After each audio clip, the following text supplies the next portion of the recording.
Hello travelers, Boardman21 here, and today I'm going to discuss our day 2 progress in the game of Last Epoch with our new account. I'm also going to discuss some of the things that we farmed on day 1 to level up our new character. So for those of you that are just catching up or just tuning in, the first day I leveled up a VK autobomber, a Void Knight on the Sentinel class, and then the second day we did a marksman and got into the bow mage build that we have. Lizard IRL's a bow mage, which does a ton of spell cold damage and does a ton of hits and clears maps really quickly.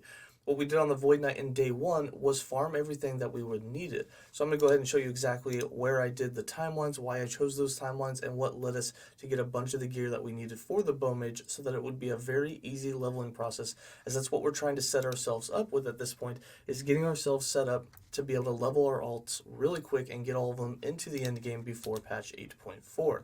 So on the timeline, we chose to go the Fall of the Outcast, then we went up to the Black Sun, we did the Ending the Storm. When I was on the Black Sun, I did the Black Sun several times so that we could get the spell damage leech as health, as that was really going to help our auto bomber who was doing tons of void spell damage. We did the Reign of Dragons. We did not get the critical strike avoidance, but we were hoping for it. We'll go back eventually and do it a couple more times. And then we did the Age of Winter. It took us 3 tries to get the Reign of Winter bow, but once we got it, that's when we knew we were going to be doing the bow mage as our next build. And then for the bow mage, which I will have a leveling guide on coming out tomorrow, we're not quite level 75 yet. I believe I'm 72 or 73.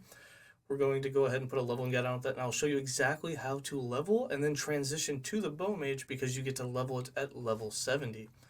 As for everything else, if we look at the stash tab, we bought a few more stash tabs. I broke just over 2,000 shards. We have almost 300 ruins, just over 300 guardians. Things are starting to stack up pretty good. We still got over 300,000 gold, and we're sitting around 24 or 25 stash tabs now. We added in quite a few more for the rogue idols as we were getting more there, more for the uniques.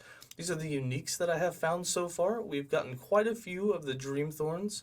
We still have not found any super rare ones, but we have found a ton of Primalist and Necromancer leveling uniques, so we'll probably be doing one of those as the next ones after we do the Lich. We decided yesterday that we were going to be doing a Lich leveling guide for the next character, so we'll be starting that later today on stream after we finish up the 75 on our good old bow mage. But we do have the swipe gloves, which will be really nice. It's going to give swipe a ton of damage, and you can start wearing these at just level 6. So it's going to feel amazing to level up with swipe because we will have to make a new Beastmaster, a new Shaman, and a new Druid before the next patch drops, and we don't have access to that upheaval yet.